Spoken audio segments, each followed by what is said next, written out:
กราบทักทายสบายดีและสวัสดีพี่ๆน้องๆพ่อแม่ทั้งฟังลาวหรือฟังไทยต่างประเทศก็ดีมื้อนี้ก็มีอย่างไรทุกคนในสิพาทุกคนไปเบิ่งความสามัคคีความร่วมไม้ร่วมมือของกระบวนการเฮ็ดทางทุกคนก็แหละมีทางทุกคนเพิ่นสร้างทางแล้วพาทุกคนไปเบิ่งเขาเจ้าเอาท่อเอาหยังลงบรรยากาศนั้นทุกคนถือว่าก็กระสมกันทุกคนนักแข่งกันทุกเจ้าจะทิ้งจะปะจะละอะไรทุกคนผิดพลาดประการใดก็ขอโทษขออภัยคลิปก็ไปลงดุนทุกคนระบบคัดกรองหน่อยนึงทุกคนเลยระบบคัดกรอง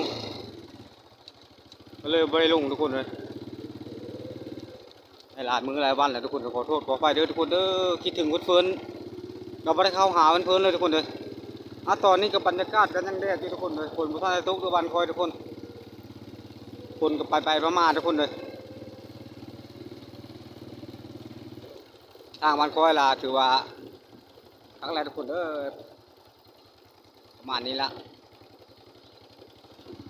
ถือว่าป้ากันสร้างทางเอาท่อลงไปใส่คลองน้ำทุกคนเลยประมาณนี้ได้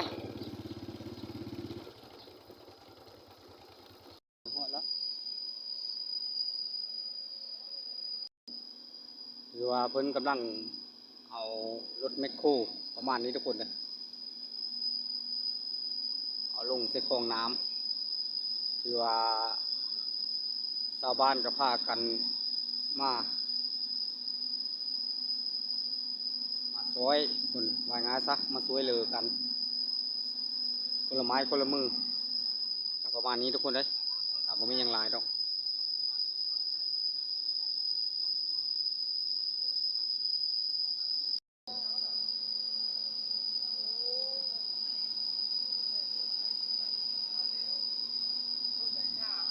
คือว่าได้ใส่รถแน่ทุกคนเลยใส่คนแน่มาซวยเลยกันคนสร้างข้างประมาณนี้ผมไม่ยังลายดอกมันจะกล้าก็ได้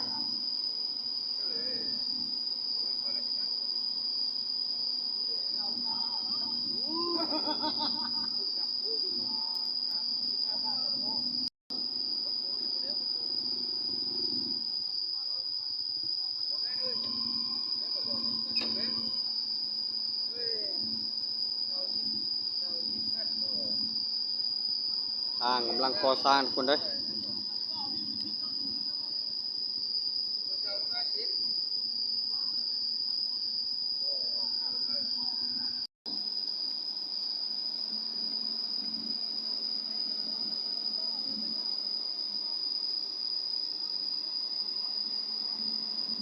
อนจะได้ทางทุกคน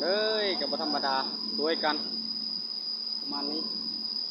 คนละไม้คนละมือ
บัวธรรมดาคุณเอ้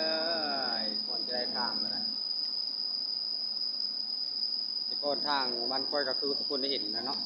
ป่ากาโบปันไดหวานนี่จะทั้งพักสำหรับคนจะมาสนับสนุนทุกคนเลยแล้วก็มุมต้นกับบานป่ากันซอยกันคนละไม้คนละมือไว้ง่ายซะให้มันสวยสดงามขึ้นให้ไปสะดวกสบายก็บ่มีอย่างไรทุกคนเลยค่อยๆปิดค่อยๆไป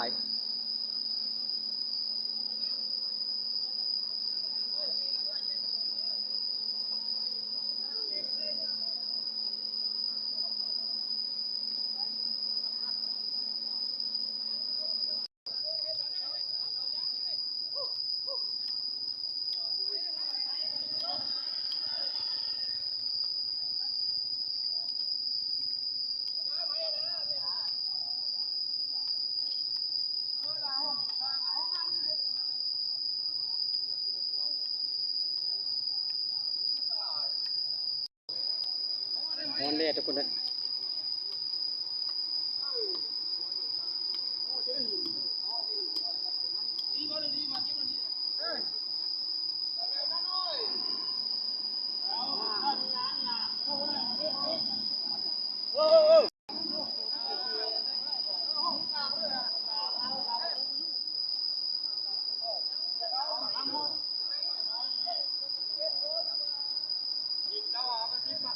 วันนี้ทุกคนเลยถอยมาอยู่ลมคนคนบรรยากาศก็ร้อนแดดทุกวันทุกคนเอ้ยฟ้าดินบ่เป็นใจ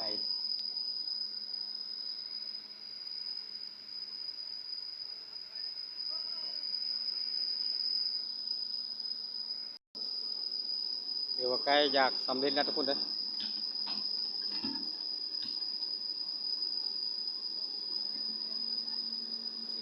ประมาณนี้ละ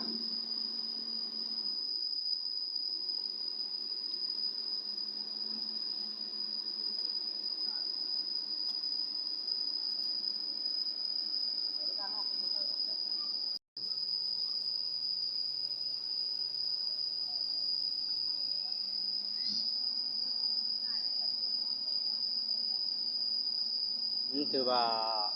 วันนี้ลงไปก็ถือว่าโอเคแล้วคือว่าค่อยมาถ่ายคลิปกับประมาณนี้ทุกคนก็บ่มีอย่างไรหรอกมาให้ทุกคน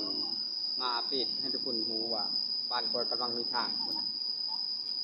กำลังสะดวกสบายว่าง่ายซะสบายมากๆก็ง่ายอันมีทางทุกคนเลย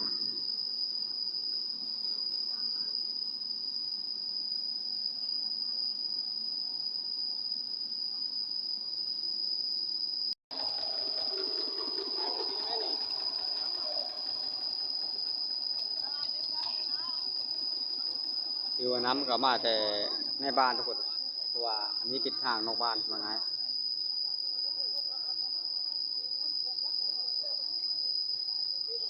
บ้านนี้ทุกคนนะโคราชเนี่ยทุกจบเลย คือว่าคลิปนี้ก็มาสนิทกับคือใกล้จะจบไปได้ทุกคนเลยคือว่าการมาเบิ่งกันกระบวนการเขาเจ้ามาพัฒนานี่ก็ได้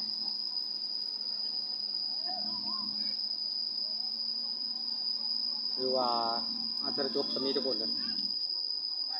การที่ใส่วิดีโอไปโดนๆก็อาจจะยาวนิดนึงทุกคนเลยมีติกาเขาส้มแล้วก็จะลืมคนแข่งกันคือเก่ากินจะป่าจะไล่ทุกคนเลยถ้าผิดพลาดประการใดก็ขอโทษขออภัยด้วยทุกคนเด้อคือว่าคลิปนี้ก็จักสิลงวันใดบ่ฮู้ทุกคนระบบยังบ่ทันได้ดีพอทุกคนเลยเจอกันคลิปหน้าทุกคนสำหรับคลิปนี้จบกันสำนี้ทุกคนเลย